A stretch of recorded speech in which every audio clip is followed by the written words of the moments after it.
A look at what the Target 12 investigators are working on. Target 12 investigator and managing editor Tim White joining us live in studio. Tim, an important update to your investigation into the Rhode Island Veterans Home. That's coming up first, though.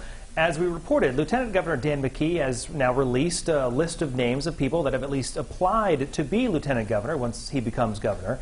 However, they weren't always going to release those names. Yeah, right, Brian. Last week, 12 News reported that the McKee administration declined to give Target 12 the list of names when we asked for them. In our view, these are, without a doubt, public records. A person who wants to be lieutenant governor normally has to file paperwork to get on the ballot, so we feel strongly people have a right to know who wants this job since it is traditionally an elected position. After we filed our story, McKee had a change of heart, and those names were released today. My colleague Steph Machado will have a breakdown on 12 News now at 5, and we have the complete list of names right now on WPRI.com. Tim, I want to turn now to your investigation into Rhode Island Veterans Home. As you and Eli Sherman uncovered, the home has been improperly billing residents, and now they're having to pay them back? Yeah, so vets that are 70% disabled or more from their service should not have paid a dime to live at the Bristol facility. That's because the federal government pays for their care. But let's take a look at some numbers. We learned the state improperly charged 56 current and former residents more than $5 million since 2013.